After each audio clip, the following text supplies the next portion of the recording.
কুয়েটের VC প্রভিসির পদত্যাগপত্র জমা, অনশন ভাঙলেন শিক্ষার্থীরা। 4 মে ক্লাস শুরু, সংকট নিরসনে সার্চ কমিটি।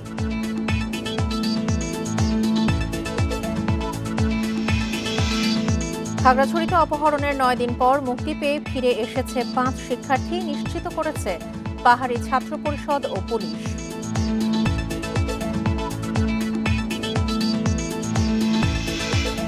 সাভারের রানা প্লাজায় ধসের এক যুগে শ্রমিক সংগঠনগুলোর নানা কর্মসূচি, এখনও শেষ হয়নি মামলার বিচার।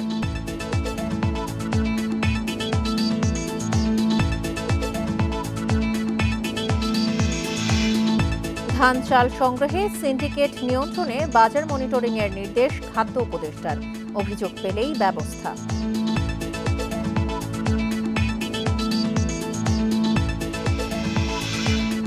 খুলনা ও রাজশাহী বিভাগের কয়েক জেলায় বইছে তাপপ্রবাহ, অব্যাহত থাকবে আরও কয়েকদিন, আবহাওয়া অফিসের পূর্বাভাস।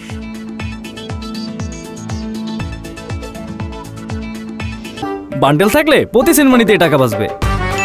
বিকাশ সেনমানি বান্ডেল কিনে জিতুন প্রতি লেনদেনে। স্বাগত সমগ্র বাংলাদেশের সঙ্গে আছি সঞ্চারী মজিদ তমা। শুনছিলেন শিরোনাম, চলে যাচ্ছি পুরো খবরে। প্রায় 2 মাসের অচলাবস্থা শেষে প্রাণ ফিরছে কুয়েট ক্যাম্পাসে। সকালে শিক্ষা মন্ত্রণালয়ে পদত্যাগপত্র জমা দিয়েছেন উপাচার্য ও উপ উপাচার্য। এই পদে নতুন নিয়োগে গঠন হচ্ছে সার্চ কমিটি। এর আগে এক দফা দাবি পূরণে 58 ঘণ্টা পর অনশন ভেঙে মিছিল করেছেন শিক্ষার্থীরা। 4 মে থেকে শুরু হচ্ছে ক্লাস।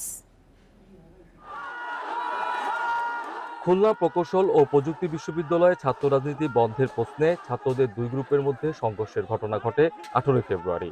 শুরুতে অজ্ঞাত 500 জনকে আসামি করে বিশ্ববিদ্যালয় প্রশাসন। পাশাপাশি অনির্দিষ্টকালের জন্য বন্ধ করা হয় বিশ্ববিদ্যালয়ের একাডেমিক কার্যক্রম। পরবর্তীতে 22 শিক্ষার্থীর নামে পাল্টা মামলা করে বহিরাগত এক ব্যক্তি। সংঘর্ষের ঘটনায় 37 জনকে বহিষ্কার করে কুয়েট প্রশাসন। এর জেরেই শুরু হয় উপাচার্যের পদত্যাগ দাবির আন্দোলন। সে দাবি পূরণ না হওয়ায় সোমবার থেকে আমরণ অনশনে যান বিক্ষুব্ধরা। এর জেরে বুধবার প্রত্যাহার হয় 37 শিক্ষার্থীর বহিষ্কারাদেশ। হল খোলার পাশাপাশি 4 মে থেকে ক্লাস শুরুর ঘোষণাও দেয় প্রশাসন। অবশেষে বুধবার রাতে শিক্ষা মন্ত্রণালয়ের সিদ্ধান্তে অব্যাহতি দেওয়া হয় কুয়েট উপাচার্য ও উপ উপাচার্যকে। সার্চ কমিটি গঠনের মাধ্যমে এই 2টি পদে নতুন নিয়োগ প্রদান করা হবে। অন্তর্বর্তীকালে বিশ্ববিদ্যালয়ে চালু রাখার সাথে জ্যেষ্ঠ অধ্যাপকগণের মধ্য থেকে একজনকে সাময়িকভাবে উপাচার্যের দায়িত্ব। দাবি আদায়ের পর দীর্ঘ 58 ঘন্টার অনশন ভাঙেন শিক্ষার্থীরা। ক্যাম্পাসে ফেরে প্রাণ চাঞ্চল্য। নতুন যে অ্যাডমিনিস্ট্রেশন আসবে তারা শিক্ষক এবং ছাত্রদের সম্পর্ক আর কি শিথিলে সাহায্য করবে। একটা নিউজ পাওয়ার পর আসলে আমার আসলে আমি আনন্দ আমার ভাষা প্রকাশ করতে পারতেছি না। 2 তারিখ থেকে হল খোলা প্রথমে ছিল, পরে সিন্ডিকেট সেটা কাল বিকাল থেকে করে ফেলেছে। গতকাল বিকাল থেকে হল তো পুরোপুরি খোলা হয়ে গেছে, আর ক্লাস 4 তারিখ থেকে হল করে সে 4 তারিখ থেকে হবে। এতে প্রায় 2 মাস ধরে চলা অচলাবস্থা শেষে স্বাভাবিক হচ্ছে পরিস্থিতি। তবে নিরাপত্তার স্বার্থে মূল ফটকে এখনও রয়েছেন অতিরিক্ত পুলিশ সদস্যরা। অভিজিৎ পাল, ইন্ডিপেন্ডেন্ট নিউজ, খুলনা। কুয়েট ক্যাম্পাসের পরিস্থিতি জানাতে এই মুহূর্তে যোগ দিচ্ছেন আমাদের সহকর্মী অভিজিৎ পাল। অভিজিৎ, ভিসি প্রভিসির পদত্যাগপত্র জমা দেওয়ার পরে এই মুহূর্তে ক্যাম্পাসের পরিস্থিতি কেমন দেখছেন? আর সার্চ কমিটি গঠন করা হচ্ছে নতুন নিয়োগের জন্য, কি অবস্থা সেই কাজের? ভিসি এবং প্রভিসির পদত্যাগপত্র জমা দেওয়ার যে বিষয়টি রয়েছে সেই বিষয়টি নিয়ে অবশ্য একটি সংশয় রয়েছে। কারণ আমরা কিছুক্ষণ আগে প্রভিসির সঙ্গে কথা বলেছিলাম, তিনি বলেছেন যে তিনি কোনো পদত্যাগপত্র জমা দেননি। কারণ সরকার থেকে যেহেতু সিদ্ধান্ত হয়েছে তাদেরকে অব্যাহতি দেওয়ার, এই কারণেই তিনি কোনো পদত্যাগপত্র জমা দেননি। আর এই বিষয়ে ভিসির আমরা কোনো বক্তব্য পাইনি, তবে এখন পর্যন্ত নিশ্চিত হওয়া যায়নি আসলে ভিসি এবং প্রভিসি তারা পদত্যাগপত্র জমা দিয়েছেন কিনা। আরেকটি বিষয় হচ্ছে যে প্রভিসি আমাদেরকে বলেছেন যে এই যে অব্যাহতির সিদ্ধান্ত নিয়েছে সরকার, এই সিদ্ধান্তকে তিনি পুনর্বিবেচনা করার দাবি জানিয়েছেন। কারণ তিনি বলছেন যে এই বিশ্ববিদ্যালয়ের সমস্ত অ্যাডমিনিস্ট্রেটিভ যে পাওয়ার থাকে সেটি উপাচার্যের পরে থাকে, প্রভিসির পরে আসলে খুব বেশি একটি থাকে না, যার কারণে তিনি নিজেকে নির্দোষ দাবি করেছেন এবং তিনি বলছেন যে এই সিদ্ধান্তকে পুনর্বিবেচনায় নেবে সরকার। এই কথাটি তিনি আমাদেরকে বলেছেন। কিছুক্ষণ আগে আমরা এখানে শিক্ষক সমিতির সাধারণ সম্পাদকের সাথে কথা বলেছি, কারণ কুয়েট শিক্ষক সমিতির আজকে কার্যনির্বাহী কমিটির সভা ছিল। সেই সভা শেষে সাধারণ সম্পাদক তিনি আমাদেরকে যেটা বলেছেন যে ভিসি এবং প্রভিসি যে একেবারে সুষ্ঠু তদন্ত ছাড়া তাদেরকে অব্যাহতি দেওয়া হয়েছে, এটি আসলে ন্যায় বিচারের পরাজয় হয়েছে বলে তিনি উল্লেখ করেছেন।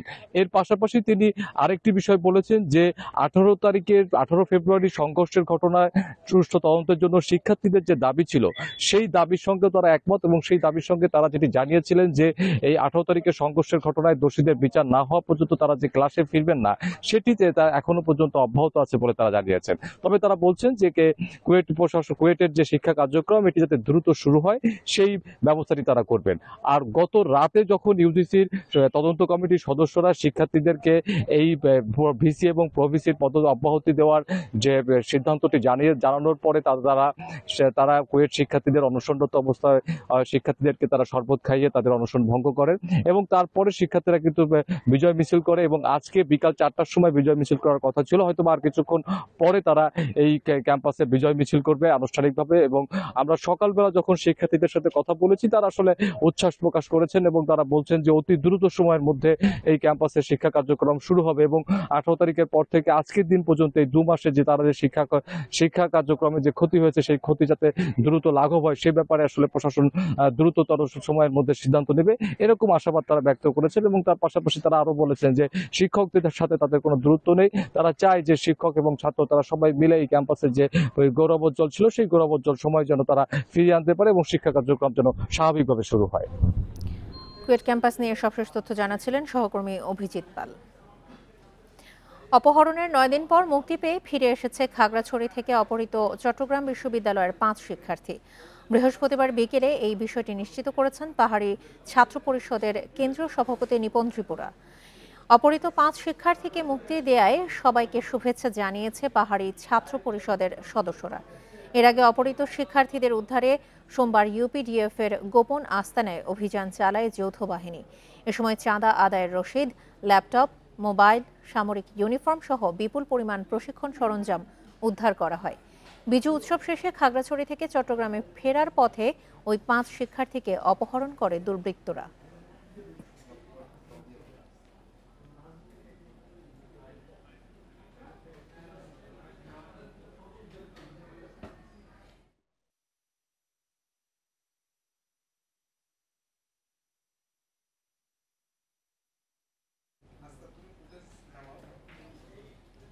এ নিয়ে আরো জানাতে খাগড়াছড়ি থেকে যোগ দিচ্ছেন আমাদের সহকর্মী সমীর মল্লিক। সমীর, অপহরণের 9 দিন পরে মুক্তি পেয়ে ফিরে এসেছে অপহৃত 5 শিক্ষার্থী, তাদের সঙ্গে কথা বলার আপনার সুযোগ হয়েছে কিনা?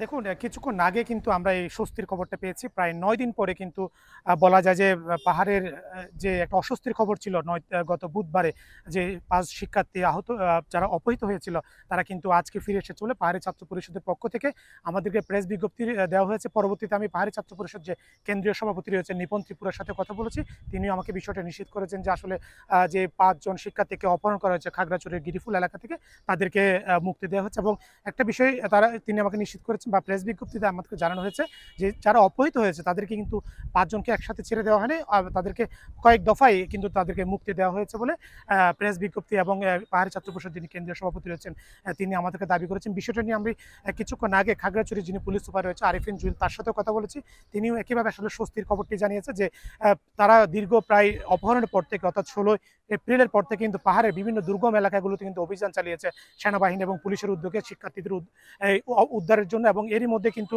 গত সোমবার একটি ইউপিডিএফের আস্তানাতেও কিন্তু অভিযান চালিয়ে সেখান থেকে বেশ কিছু প্রশিক্ষণ সরঞ্জাম উদ্ধার করা হয়েছিল নিরাপত্তা বাহিনীর পক্ষ থেকে আমাদেরকে জানানো হয়েছিল। অর্থাৎ বলা যাচ্ছে যে অপহরণের পর থেকে কিন্তু আইন শৃঙ্খলা বাহিনী বসেছিল না, তারা তাদেরকে শিক্ষার্থীদের উদ্ধারে কিন্তু তাদের সর্বোচ্চ চেষ্টা করেছে। এবং এই জন্য কিন্তু আমরা দেখেছি পাহাড়ি ছাত্র পরিষদের পক্ষ থেকে আইন শৃঙ্খলা বাহিনীকে ধন্যবাদ জানিয়েছে। পাশাপাশি যারা সুশীল সমাজ বা আপনারা জানেন এই ঘটনার পর থেকে কিন্তু সামাজিক যোগাযোগ মাধ্যমে বিভিন্ন লেখক কবি সাহিত্যিকরা কিন্তু এই শিক্ষার্থীদের মুক্তি চেয়ে তারা কিন্তু বিবৃতি দিয়েছে। এবং প্রেস বিজ্ঞপ্তিতে একটা বিষয় দাবি করা হয়েছে যে আসলে সামাজিক চাপে এবং একই সাথে যে মানুষের মধ্যে যে আন্দোলন, এটা নিয়ে বেশ কিছু আন্দোলনে কিন্তু হয়েছে খাগড়াছড়ি সহ 3 পার্বত্য জেলার যে শিক্ষার্থী রয়েছে সাধারণ শিক্ষার্থী তারা কিন্তু এই 5 জন শিক্ষার্থীর মুক্তি চেয়ে তারা এখানে কিন্তু তারা মিছিল মিটিং সমাবেশ করেছে। একই সাথে চট্টগ্রাম বিশ্ববিদ্যালয়ে সেখানেও প্রোগ্রাম করেছে এবং বিভিন্ন লেখক বুদ্ধিজীবীরা এই শিক্ষার্থীদের মুক্তি চেয়ে তারা কিন্তু পক্ষে দাঁড়িয়েছিল। অর্থাৎ বলা হচ্ছে যে পাহাড়ি ছাত্র পরিষদের পক্ষ থেকে সামাজিক চাপে এবং এই যে মানুষের যে একটা মতামত জনমত গড়ে উঠেছিল অপহরণের বিরুদ্ধে, সে কারণে তাদেরকে ছেড়ে দেওয়া হয়েছিল।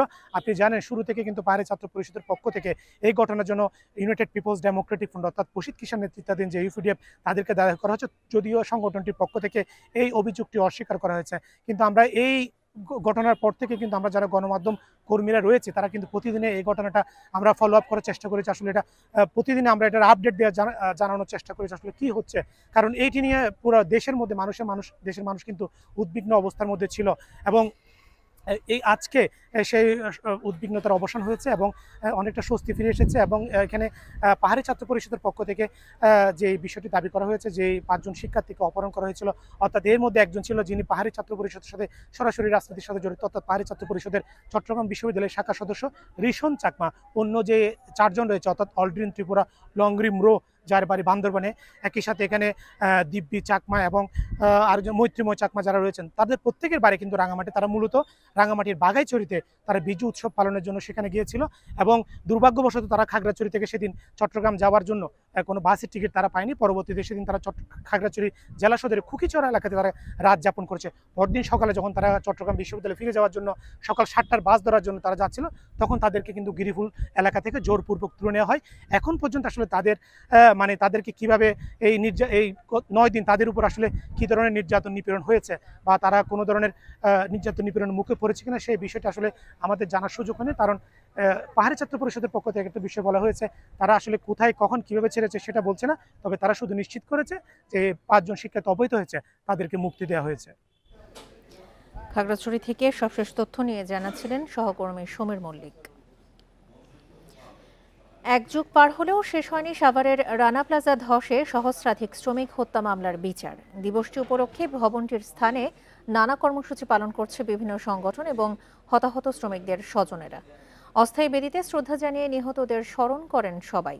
এ সময় রানা প্লাজা ধসের স্থানে পোশাক শ্রমিকদের জন্য হাসপাতাল ও আহতদের পুনর্বাসনের ব্যবস্থা করার দাবি জানান শ্রমিক নেতাসহ আহত ও নিহতদের স্বজনরা। এছাড়া ভবন মালিক সোহেল রানার ফাঁসির দাবিও জানান তারা। 2013 সালের 24শে এপ্রিল ধসে পড়ে 8 তলা রানা প্লাজা। ওই ঘটনায় 1138 জনের বেশি শ্রমিক প্রাণ হারান, যাদের বেশিরভাগই ছিলেন তৈরি পোশাক কারখানার শ্রমিক। আহত হন 2438 জন।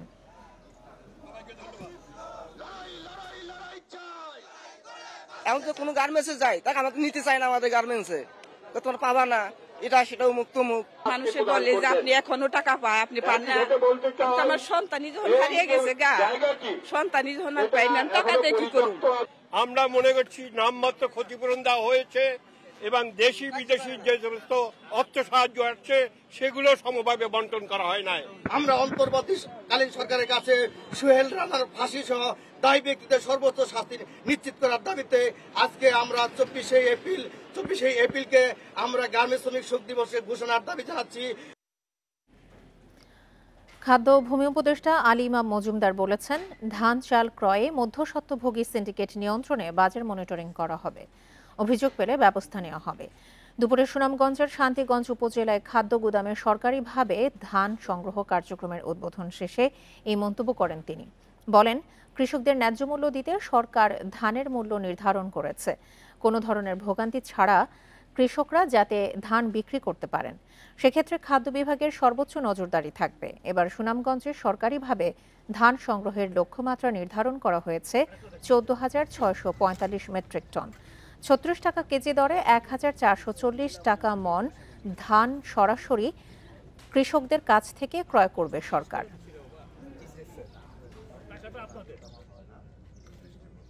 ধান চালের ব্যাপারে আমরা যেটা করেছি এটা আমাদের পক্ষে সম্ভব। ধানটা আমরা নিয়েছি, এখানে এসে যদি সরাসরি বিক্রি করে 36 টাকা কেজি আজকেই পাবে, তার অ্যাকাউন্টে চলে যাবে। এটা করেছি। নেত্রকোনার মোহনগঞ্জে অভ্যন্তরীণ বোরো ধান চাল সংগ্রহ 2025-এর উদ্বোধন করা হয়েছে।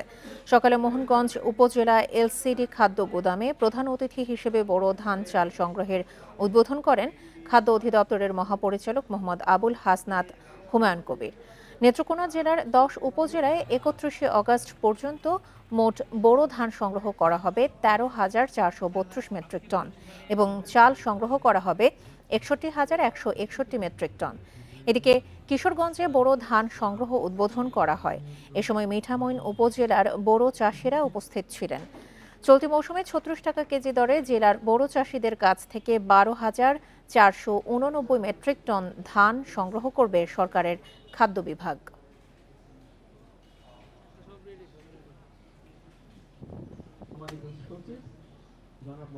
খুলনা, রাজশাহী বিভাগ সহ ৬ জেলার ওপর দিয়ে মৃদু থেকে মাঝারি তাপপ্রবাহ বয়ে যাচ্ছে। এই অবস্থা আরও কয়েকদিন অব্যাহত থাকতে পারে বলে জানিয়েছে আবহাওয়া অফিস। তীব্র রোদ গরমে অতিষ্ঠ চুয়াডাঙ্গার মানুষ। সকাল থেকে থাকছে প্রখর রোদের তাপ। জেলার সর্বোচ্চ তাপমাত্রা রেকর্ড করা হয়েছে ৩৭.২ ডিগ্রি সেলসিয়াস। এছাড়া মাঝারি ধরনের তাপপ্রবাহ বয়ে যাচ্ছে মেহেরপুর জেলায়। অসহনীয় গরমে কাজ করতে পারছেন না শ্রমজীবী মানুষেরা। অধিদপ্তরের তথ্যানুসারে সারা দেশে দিন ও রাতের তাপমাত্রা অপরিবর্তিত থাকবে। এদিকে ২৪ ঘন্টায় দেশের সর্বোচ্চ তাপমাত্রা রেকর্ড করা হয় যশোরে ৩৯.৬ ডিগ্রি সেলসিয়াস। চট্টগ্রাম, ময়মনসিংহ ও সিলেট বিভাগের ২-১ জায়গায় হতে পারে বৃষ্টি।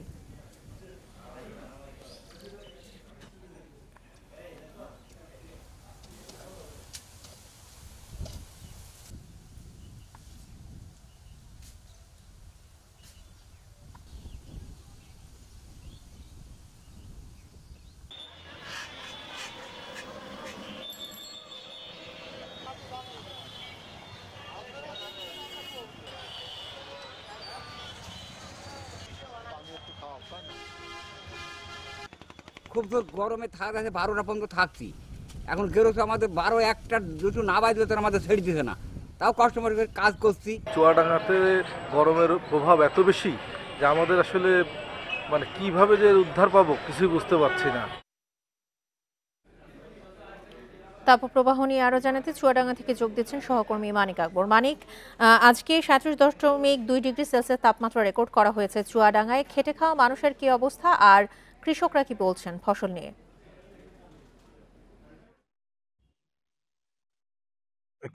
খেটে খাওয়া মানুষ আসলে চুয়াডাঙ্গায় খুব দুর্ভোগে পড়েছেন। তার কারণ তারা সকাল ৯টার পর থেকেই মূলত রোদের তাপ বেড়ে যাচ্ছে এবং সেই সময় থেকেই বিশেষ করে দিনমজুর শ্রেণীর মানুষ যারা রিক্সা ভ্যান চালান তারা পর্যাপ্ত যাত্রী পাচ্ছেন না। তারা বলছেন খোলা ভ্যানে কোনো যাত্রী উঠতে চাচ্ছে না, রোদের কারণে কেউ যেতে চাচ্ছে না। এর পাশাপাশি যারা দিনমজুর শ্রেণীর মানুষ তারা এই রোদে তীব্র কষ্ট সহ্য করে কাজ করতে পারছেন না। আর কৃষি শ্রমিকরা বলছেন যে বেলা একটু বেড়ে গেলে তখন আর মাঠে টিকে থাকা যাচ্ছে না, রোদের কারণে তারা কাজ বন্ধ করে বাড়ি চলে যেতে বাধ্য হচ্ছেন। আর কেউ কোনো কৃষক যেহেতু রোদের তাপ বেড়ে গিয়েছে এ কারণে কিছু কৃষক আছেন যারা খুব সকালের দিকে মাঠে এসে কাজ করছেন। এখন ভুট্টা ক্ষেত থেকে ভুট্টা তোলার সময় কোথাও ধান কাটা শুরু হয়েছে। এসব কাজ করতে গিয়ে কৃষককে বিপাকে পড়তে হচ্ছে। দিনমজুর শ্রেণীর মানুষ যারা শহরে এসে রিক্সা ভ্যান চালান তাদের যেমন কষ্ট, কৃষি শ্রমিকদেরও কষ্ট। সব মিলিয়ে এইসব দিনমজুর দরিদ্র শ্রেণীর মানুষরাই বেশি কষ্ট আছে। আর এর পাশাপাশি অনেকেই তীব্র গরমের কারণে অনেকে অসুস্থ হয়ে পড়ছেন। হাসপাতালে রোগীর চাপ বেড়েছে। আমরা চুয়াডাঙ্গা সদর হাসপাতালে খোঁজ নিয়েছি, এখানে প্রতিদিনই গরমে অসুস্থ হয়ে মানুষ এসে হাসপাতালে ভর্তি হচ্ছে। অনেকেই হিট স্ট্রোকে আক্রান্ত হচ্ছেন। ইতিমধ্যে বেশ কয়েকজনের খবর আমরা পেয়েছি যারা খুব বেশি অসুস্থ হয়ে পড়েছেন এবং চুয়াডাঙ্গা হাসপাতালে প্রাথমিক চিকিৎসা নিয়ে কেউ রাজশাহী কিংবা কেউ ঢাকাতে উন্নত চিকিৎসার জন্য গেছেন। তো চুয়াডাঙ্গার এই যে তাপমাত্রা বেড়ে যাওয়া, এই মৌসুমটা শুরু হয়েছে এবছরের মার্চ মাসের মাঝামাঝি সময় থেকে। তারপর মার্চ মাসের শেষের দিকে তাপমাত্রা আবার প্রায় 40 ডিগ্রির কাছাকাছি এসে পৌঁছেছিল। এই এপ্রিল মাসে এসেও শুরুর দিকে কখনো তাপমাত্রা উপরের দিকে নামছে, কখনো নিচের দিকে নামলেও তাপমাত্রা কিন্তু বেশিরভাগ সময়ই থাকছে 33, 34, 35, 36 এরকম ডিগ্রি তাপমাত্রার মধ্যেই থাকছে। আপনি জানেন যে তাপমাত্রা 36 ডিগ্রি কিংবা তার উপরে উঠে গেলে তাকে তাপপ্রবাহ বলা হয়। আমরা তাপপ্রবাহের কাছাকাছি কিংবা তাপপ্রবাহ অতিক্রম করে চুয়াডাঙ্গার মানুষকে এখানে অবস্থান করতে হচ্ছে, বসবাস করতে হচ্ছে। এখানকার মানুষ যেহেতু সবসময়ই তাপমাত্রা থাকছে 30 ডিগ্রির উপরে, যে কারণে সবসময় এখানকার মানুষকে কষ্ট পেতে হচ্ছে। চুয়াডাঙ্গা থেকে তাপমাত্রার সবশেষ তথ্য নিয়ে জানাচ্ছিলেন সহকর্মী মানিক আকবর। চাঁপাইনবাবগঞ্জ থেকে 25 জেলায় 24 ঘন্টা ও 21 জেলায় 48 ঘন্টায় আম পরিবহনের ঘোষণা দিয়েছে রাষ্ট্রীয় ডাক বিভাগ। এতে আমের অনলাইন ভিত্তিক ক্রেতা বিক্রেতারা সুবিধা পাবেন বলে আশা ব্যবসায়ীদের। গ্রাহক সেবা নিশ্চিত করতে পারলে দীর্ঘদিন ধরে চলা বেসরকারি কুরিয়ার ব্যবসায়ীদের দৌরাত্ম্য কমার আশা তাদের।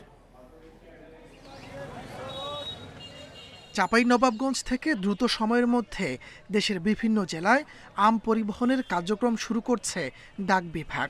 ঢাকাসহ উত্তরাঞ্চল ও দক্ষিণাঞ্চলের ২৫ জেলায় ২৪ ঘন্টার মধ্যে এবং চট্টগ্রাম, সিলেট সহ ২১ জেলায় ৪৮ ঘন্টার মধ্যে আম গ্রাহকের কাছে পৌঁছাবে। ডাক বিভাগের এই ঘোষণায় অনলাইন ভিত্তিক আম ব্যবসায়ীরা কম খরচে গ্রাহকের কাছে পাঠাতে পারবেন পণ্য। এ নিয়ে স্বস্তির কথা জানিয়েছেন তারা। ডাক বিভাগ যে উদ্যোগ নিয়েছে এটা নিঃসন্দেহে অনেক ভালো একটা উদ্যোগ। ডাক বিভাগ যদি তাদের জনবল এবং পরিবহন বাড়ায় এবং সময় মতো যদি তারা সার্ভিস দিতে পারে তাহলে তারা তাদের কাঙ্ক্ষিত আশানুরূপ ফল পাবে। ডাক বিভাগ জানিয়েছে ২০১৮ সালের ৩ জুন চালু হওয়া স্পিড পোস্ট সেবার আওতায় এই সুবিধা দেয়া হবে। এর জন্য প্রথম ১০ কেজির জন্য ১০ টাকা ও পরবর্তী প্রতি কেজির জন্য খরচ পড়বে ৫ টাকা করে। আমাদের ডাক বিভাগের মাধ্যমে যদি আম প্রেরণ করে কৃষকরা লাভবান হবে এবং জনগণও সাশ্রয় মূল্যে জিনিসটা পাবে। ঊর্ধ্বতন কর্তৃপক্ষের নির্দেশনা অনুযায়ী আমরা জনগণকে সর্বোচ্চ সেবাটা দেওয়ার জন্য যা যা করার প্রয়োজন হয় আমরা সে মোতাবেক ব্যবস্থা গ্রহণ করব। গ্রাহক ভিত্তিক আম পাঠানোর ক্ষেত্রে বেসরকারি কুরিয়ার সার্ভিসগুলোর দৌরাত্ম্য একচেটিয়া। ডাক বিভাগের সেবার মাধ্যমে একতরফা রাজত্ব কমে আসবে বলে মনে করছেন ব্যবসায়ীরা। Independent news. ক্ষেতের ইঁদুর দমনে বসানো অবৈধ বৈদ্যুতিক ফাঁদে মারা যাচ্ছে বিভিন্ন প্রাণী, এমনকি মানুষও। খুলনা সহ দক্ষিণ পশ্চিমাঞ্চলে আমন ও বোরোর বীজতলা, শাকসবজি সহ বিভিন্ন ক্ষেতে ইঁদুর নিয়ন্ত্রণে বসানো হচ্ছে এসব বৈদ্যুতিক ফাঁদ। এতে পরিবেশের ওপর পড়ছে বিরূপ প্রভাব। অবৈধ ফাঁদ বন্ধে প্রচারণা ও আইনি ব্যবস্থার পাশাপাশি ইঁদুর দমনে কৃষকদের নানা পরামর্শ দিচ্ছে কৃষি বিভাগ। খুলনার ডুমুরিয়ার মলমিয়া গ্রামের চাষি রেজাউল বাওয়ালি গত ২৫ ডিসেম্বর ইঁদুরের বৈদ্যুতিক ফাঁদে বিদ্যুতায়িত হয়ে মারা যান তিনি। পরিবারের একমাত্র উপার্জনক্ষম ব্যক্তির এমন মৃত্যু মেনে নিতে পারছেন না পরিবার। রেজাউলের মৃত্যুতে চরম দুর্দশায় তার স্ত্রী ও ২ ছেলে মেয়ে। অন্যের জমিতে কাজ করে কোনো রকমের দিন কাটছে তাদের। কি চলবে, কাজ কাম করতেছে, ছেলেটা ক্লাস 10-এ পড়ে, বুঝলেন তো। ও তো কাজ কাম করার জন্য নিজে কষ্ট করে এই কাজ কাম করে তাই চালাচ্ছে। সে মারা গেছে দিয়ে এখন পড়াশোনার খরচ আমি আর আমার মা গেরে কাজ করিতে চালায়। কৃষকের দাবি, নিরুপায় হয়েই ফসলের ক্ষেতে বৈদ্যুতিক ফাঁদ পাতেন তারা। বাজারে কীটনাশকে ইঁদুর নিয়ন্ত্রণ না হওয়ায় ঝুঁকি সত্ত্বেও এমন ব্যবস্থা নিতে হচ্ছে তাদের। ইঁদুর দমনের বিষয়ে কৃষি বিভাগেরও কার্যকর তৎপরতা নেই, অভিযোগ চাষিদের।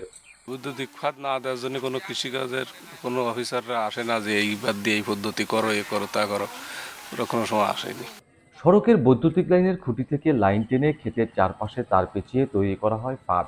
ইঁদুর দমনের এই ফাঁদে নির্বিচারে মারা পড়ে ফসলের জন্য উপকারী ব্যাঙ, বনরুই সহ সব ধরনের প্রাণী, এমনকি মানুষও। কৃষি সম্প্রসারণ অধিদপ্তর বলছে, বৈদ্যুতিক ফাঁদ বন্ধে মাইকিং সহ নানা সচেতনতামূলক কার্যক্রম চালানো হচ্ছে। এ ধরনের কোনো পদ্ধতি ব্যবহার করার কোনো সুযোগ নেই, এটি সম্পূর্ণভাবে অবৈধ। মসজিদে, মন্দিরে এবং স্কুল কলেজে যাতে এই প্রচারণাটা চালানো হয়, যাতে যে ইঁদুর নিধনে বা ইঁদুর দমনে কোনোভাবেই যাতে বৈদ্যুতিক ব্যবহার যাতে না হয়। গত বছর খুলনায় বৈদ্যুতিক ফাঁদে জড়িয়ে মারা গেছেন ২ নারী সহ মোট ৪ জন। অভিজিৎ পাল, ইন্ডিপেন্ডেন্ট নিউজ, খুলনা। কাল থেকে চট্টগ্রামের লালদিঘি মাঠে শুরু হচ্ছে ঐতিহ্যবাহী জব্বারের বলি খেলা ও বৈশাখী মেলা। এবছর এই খেলার ১১৬তম আসর অনুষ্ঠিত হবে। শুক্রবার বিকেল ৪টায় বসবে বলি খেলা। এতে অংশ নেবে দেশের নানা জায়গা থেকে আসা শতাধিক বলি। প্রতিবছর লালদিঘির বলি খেলাকে কেন্দ্র করে আশপাশের বিশাল এলাকা জুড়ে মেলা বসলেও এবার সেখানে কিছুটা বিধিনিষেধ আরোপ করেছে। ফলে এখনও পর্যন্ত মেলার আমেজ শুরু হয়নি এখানে। এরই মধ্যে প্রশাসনের সঙ্গে বৈঠক করছেন মেলা কমিটির লোকজন। অনুমতি পেলে দোকানদাররা তাদের পসরা নিয়ে বসবেন। পলিসি লেভেলের সাথে যারা আয়োজক কমিটি আছে ওদের সাথে আমাদের মিটিং হয়েছে এবং ওনারা স্বীকার করেছেন যে ওনারা রাস্তা ব্লক করে কোনো কিছু করবেন না। তো আমরা সেভাবে ব্যবস্থা নিচ্ছি। কাল থেকে শুরু হচ্ছে জব্বারের বলি খেলা। এই নিয়ে চট্টগ্রাম থেকে যোগ দিচ্ছেন আমাদের সহকর্মী অনুপম শীল। অনুপম, জব্বারের বলি খেলার ১১৬তম আসর শুরু হতে যাচ্ছে, প্রস্তুতি কেমন দেখছেন?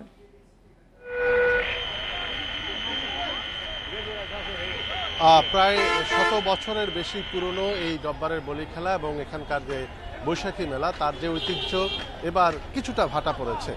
আসলে অন্যান্যবার আগামীকাল বলি খেলা তার একদিন আগের রাত থেকেই কিন্তু আমরা এই প্রায় ৫ বর্গ কিলোমিটার এলাকা জুড়ে পুরো রাস্তাঘাট জুড়েই কিন্তু বৈশাখী মেলা দেখে থাকি এবং এই বৃহত্তর চট্টগ্রামের মানুষ এই মেলার জন্য আসলে এক ধরনের অপেক্ষা করে থাকে। এবং আমরা যেটি দেখি যে এখানে গৃহস্থালী নানা ধরনের পণ্য থেকে শুরু করে ঘর সাজানোর পণ্য, নানা ধরনের পণ্য এখানে উঠে, কাঠের আসবাবপত্র থেকে শুরু করে বিভিন্ন তৈজসপত্র, ঝাড়ু, এই ধরনের নানা প্রয়োজনীয় পণ্য এখানে পাওয়া যায়। কিন্তু এবার আমরা দেখছি যে প্রশাসনের পক্ষ থেকে, বিশেষ করে পুলিশ প্রশাসনের পক্ষ থেকে কিছুটা বিধিনিষেধ আরোপ করা হয়েছে। আমরা অন্যান্যবার যেমনটা দেখি কোতোয়ালি মোড় থেকে শুরু করে আন্দরকিল্লা মোড়, ওপর পাশে জেল রোড এবং সিনেমা প্যালেস, এই 4টি পুরো এলাকা জুড়ে কিন্তু সব ধরনের গাড়ি বন্ধ থাকে এবং মূল রাস্তাতেও কিন্তু দেশের বিভিন্ন প্রান্ত থেকে, দূর দূরান্ত থেকে বিক্রেতারা আসেন, চট্টগ্রামের মানুষজন তাদের কাছ থেকে কেনাকাটা করেন। কিন্তু এবার আমরা দেখছি যে মূল রাস্তায় কাউকে বসতে দেওয়া হয়নি, রাস্তার আশেপাশে দোকানদাররা বসেছেন, কিন্তু তাতে আমরা দেখছি যে সাধারণ আমরা এই এলাকায় দুটি সমস্যা তৈরি হয়েছে। প্রথমত হচ্ছে এখানে যারা কেনাকাটা করতে আসছেন তারা হতাশ হচ্ছেন, কারণ তাদের কাঙ্ক্ষিত জিনিসপত্র নিয়ে অনেকেই এবার বসতে পারেননি। আরেকটি হচ্ছে এই যে যানবাহন চালু রাখা হলো, এতে পুরো এলাকা জুড়ে একটা অসহনীয় যানজটের সৃষ্টি হয়েছে। অনেক যারা মূলত জানেন যে এই এলাকা দিয়ে এবার যাওয়াটা ঠিক হবে না, তারা ভিন্ন পথে যাচ্ছেন, কিন্তু যারাই আসলে যেহেতু গাড়ি চলাচলের পথ উন্মুক্ত আছে এই রাস্তায় প্রবেশ করছেন, তারাই আমরা দুপুরের পর থেকে দেখছি যে ১-১.৫ ঘন্টা ধরে এই ১-১.৫ কিলোমিটার রাস্তা পার হতে তাদের সময় লাগছে। তো এই বিষয়টি ঘিরে কিন্তু নানা ধরনের আলোচনা আমরা দেখছি, বিশেষ করে এখানে যারা কেনাকাটা করতে আসছেন তাদের মধ্যেও এক ধরনের আলোচনা আছে। আবার একই সাথে বিভিন্ন সামাজিক যোগাযোগ মাধ্যমে আমরা দেখছি যে একটি ক্ষোভ আছে সাধারণ চট্টগ্রামের মানুষের মধ্যে, যে শতবর্ষী এই ঐতিহ্য এবং সেই ঐতিহ্যের যে বৈশাখী মেলায় সেটিতে এক ধরনের বিধিনিষেধ প্রশাসনের পক্ষ থেকে দেওয়া হয়েছে, এটি নিয়ে কিন্তু একটি ক্ষোভ প্রকাশ করেছেন বিভিন্ন সামাজিক যোগাযোগ মাধ্যমে চট্টগ্রামের সাধারণ মানুষ। তবে পুলিশের পক্ষ থেকে যেটি বলা হয়েছে যে দুটি প্রধান কারণ, একটি হচ্ছে সড়কে যানজট, আরেকটি হচ্ছে মূলত নিরাপত্তাজনিত কারণে তারা এই ধরনের পরিস্থিতি বা এই ধরনের ব্যবস্থা নিতে অনেকটা বাধ্য হয়েছেন। আর আগামীকালকে এখানে যে ঐতিহ্যবাহী বলি খেলা হবে, ইতিমধ্যে আমরা বলি খেলার যে কমিটি তাদের কাছ থেকে যেমনটা জেনেছি যে দেশের বিভিন্ন প্রান্ত থেকে বলিরা ইতিমধ্যে নাম লিখিয়েছেন, তারা হাজির হয়েছেন। তাদেরকে রাখার জন্য সিটি কর্পোরেশন একটি এখানে যে তাদের রেস্ট হাউস সেটি খুলে দেওয়া হয়েছে। আমরা আগামীকাল এই সময়ে হয়তো চট্টগ্রামের এই গ্রীষ্মের খরতাপের মধ্যে বলি খেলার যে উত্তাপ সেটি হয়তো আমরা টের পাব। চট্টগ্রাম থেকে বলি খেলার আয়োজনের সবশেষ প্রস্তুতি নিয়ে জানাচ্ছিলেন আমাদের সহকর্মী অনুপম শীল।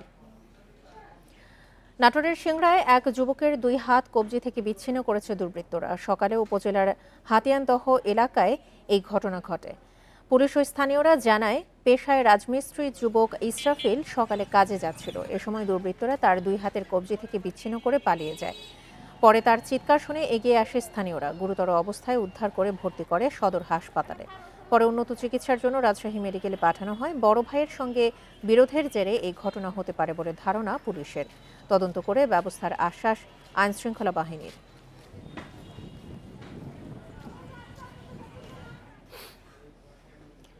নাটোরের লালপুরে আইনজীবীকে কুপিয়ে এবং বেঁধে রেখে বাড়িতে ডাকাতির ঘটনা ঘটেছে। ডাকাতের হামলায় আহত হয়েছেন 3 জন। বুধবার রাত 12টার দিকে উপজেলার লালপুর ইউনিয়নের মাধবপুর গ্রামে এই ঘটনা ঘটে।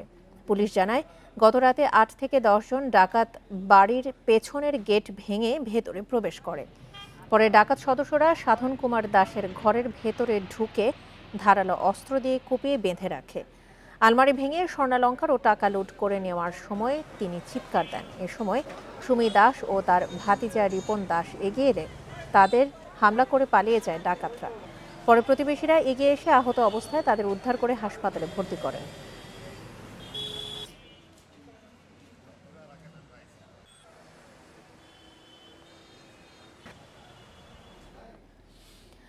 সন্তানকে শাসন করা নিয়ে দ্বন্দ্বের জেরে নোয়াখালীর চাটখিলে একসাথে বিষ পানে আত্মহত্যার চেষ্টা করেছেন এক দম্পতি। দ্রুত তাদেরকে হাসপাতালে নেওয়া হলে চিকিৎসক স্ত্রীকে মৃত ঘোষণা করেন। স্বামী চিকিৎসাধীন রয়েছেন। বুধবার সন্ধ্যায় উপজেলার ৫ গাঁও ইউনিয়নের ভাওর গ্রামে এই ঘটনা ঘটে। স্থানীয়রা জানায় ৫ বছর আগে একই উপজেলার বানসা গ্রামের ফাতেমার সাথে আব্দুর রহিমের বিয়ে হয়। বিয়ের পর থেকেই তাদের মধ্যে পারিবারিক কলহ ছিল। স্বজনরা জানান, বুধবার সন্ধ্যায় ৫ বছরের কন্যা সন্তানকে মারধর করেন ফাতেমা। এ নিয়ে স্বামী স্ত্রীর মধ্যে কথা কাটাকাটির এক পর্যায়ে বিষ পান করেন ফাতেমা। পরে তার স্বামীও বিষ পান করেন। তাদের দুজনকে হাসপাতালে নিয়ে চিকিৎসক ফাতেমাকে মৃত ঘোষণা করেন। রহিমকে উন্নত চিকিৎসার জন্য ২৫০ শয্যা বিশিষ্ট নোয়াখালী জেনারেল হাসপাতালে পাঠানো হয়েছে।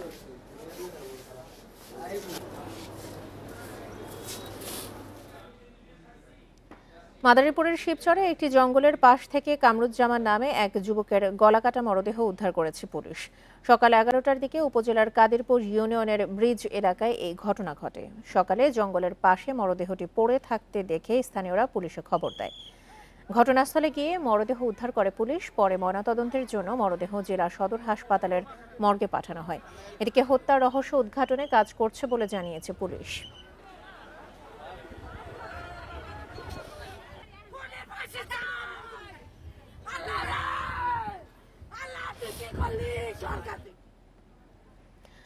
লালমনিরহাটের কালীগঞ্জে ধর্ষণ চেষ্টায় ব্যর্থ হয়ে ৬ষ্ঠ শ্রেণীর শিক্ষার্থী জান্নাতীকে মুখে মাটি দিয়ে হত্যা করা হয়েছে বলে স্বীকারোক্তি দিয়েছে অভিযুক্ত যুবক বেলাল হোসেন।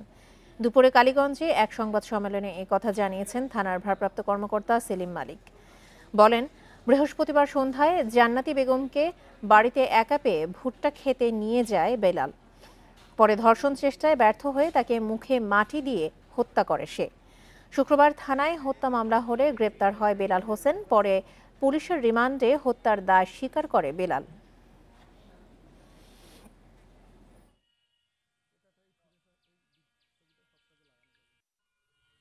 এই ঘটনাটি আসামি বেলাল হোসেন বিজ্ঞ আদালতে ফৌজদারি কার্যবিধি ১৬৪ ধারা মোতাবেক ম্যাজিস্ট্রেটের নিকট বিবৃতি দিয়েছেন। নেত্রকোনার সীমান্তবর্তী ২ উপজেলায় সুপেয় পানির সংকটে অর্ধলক্ষাধিক বাসিন্দা। পাহাড়ের বেশিরভাগ এলাকায় নলকূপ না থাকায় তাদের ভরসা ঝিরি, ঝর্ণা আর প্রাকৃতিক জলাধার।